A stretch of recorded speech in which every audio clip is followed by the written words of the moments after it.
equations. Vid number 2. So really, you should have watched video number 1, pressed stop when it was done, and pressed play on this. These two videos go together. You should not have watched the one and then come into class. You should have already watched this. I'd watch them back to back. I'll try to keep the videos under 25 minutes, so at most, during your time at home, you'll have 50 minutes of videos to watch. You will not be doing work at home. You will only be watching videos. So, equations video number 2. We have 3 types of solutions for equations, at least for what we're doing. So, the first type of solution that we have is called one solution. One solution means that we are physically only going to have one specific answer. It will say x equals, and that's it. So if we got something like 3x minus 2 equals 2/3 6x plus 9. Okay, so a little bit tougher of an equation. I get that. So let's walk through it. Boop, boop, boop, boop, boop, boop, boop. Find our balance point. Distribute on one side. That leaves me 3x. Make sure you keep the sign with the number. 3 times -2 is -6. Equals. Well, I can't do anything else on this side. No combining like terms. So now I'm over here. So I've got 2/3 times 6x. Your calculator does this. I'm not worried about the x. I'm only worried about the numbers. Way that I do this is 2 times 6 divided by 3. So 2 times 6 is 12, divided by 3 is 4x. 2/3 times 9, same idea. 2 times 9 is 18, divided by 3 is positive 6. Another way to do this is you can cross simplify, but either way, you've got your problem right here. Okay, combine your constants. Add 6 to both sides.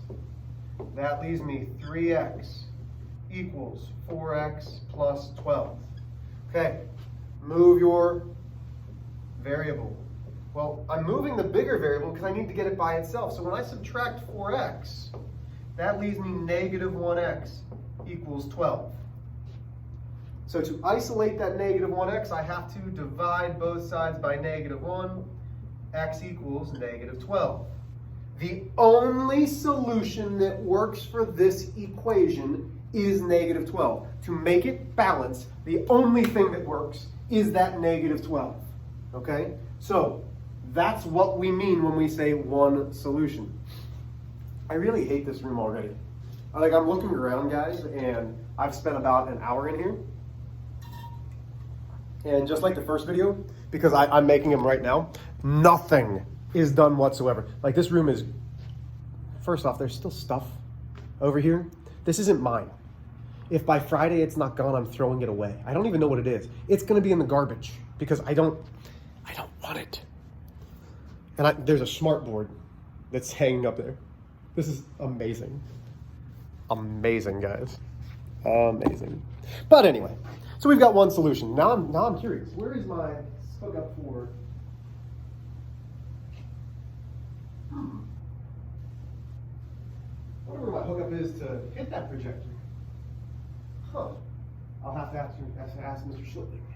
Okay, so anyway, we can have one solution. There are 2 other types. There are infinitely many solutions. So let's do that one. Infinite, hold on, spelling. Finitely, there we go, many solutions. Okay, infinitely many solutions means it does not matter what number you choose, it will satisfy the equation. The equation will work. Mr. H, you're full of crap. Show me. No, most of it's muscle, but I mean, I'm sure there's a little bit of crap in there. Come on, guys. Don't give me that. We've got something like 3 times x minus 4 equals 1/3 times 9x minus, oh man, hold on. 36? I hope that works. Okay, so we've got something like this. Again, rules still apply. We still have to solve the equation. 3 times x, 3 times -4 leaves me with 3x minus 12. I might have to adjust because sometimes I screw things up. 1/3 times 9x is 3x. 1/3 times negative 36 is negative 12. At this point, you could stop. Because what you see is both sides of the equation are exactly the same. No matter what we put in for x, if they're the same, whatever we put in for x is going to keep it balanced. But how can we prove that? We add 12 to both sides. That leaves me 3x equals 3x.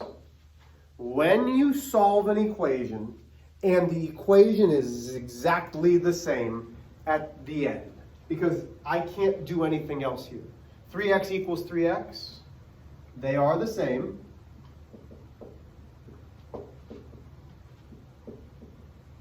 So, we have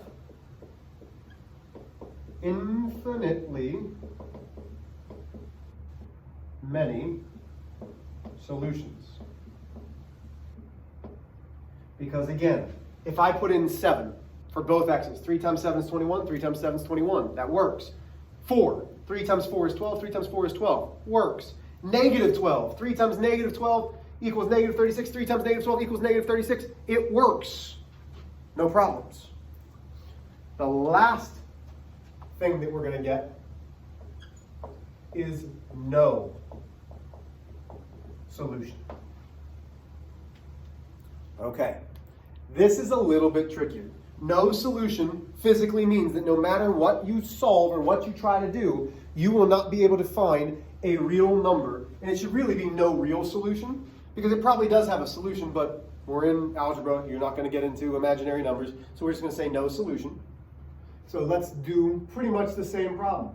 3 times x minus 4 equals 1/3 times 9x minus 6. Okay, here we go. 3 times x is 3x. 3 times negative 4 is negative 12 equals 1/3 times 9x is 3x. 1/3 times negative 6 is negative 2. Right now, you should be able to tell that it's no solution. Same exact coefficient and variable, different numbers. Move the smaller. Add 12 to both sides. That leaves me with 3x equals 3x plus 10. Combine variables. So I move the coefficient by subtracting 3x. 3x minus 3x is 0. There is no x's, there's no 0x. It's 0. The x's are all gone. So 0 equals 10. Say that out loud to yourself. 0 equals 10. Is that possible? Well, no. 0 does not equal 10. Not equal. And these 3 dots mean the word therefore. Therefore, no solution. Okay, so when you come into class tomorrow, we're going to be doing group work on equations. We're going to be having some speed tests. We're going to be playing some games. I've got a couple different strategies that we're going to try. But right now, you need to know that there are 3 different solutions for equations. One solution where it physically only has one solution. Infinitely many solutions where no matter what you substitute in, it will have an answer. And no solution, which means no matter what you plug in for the variable, it will not work. Hey, hope you guys are doing all right. Here we go.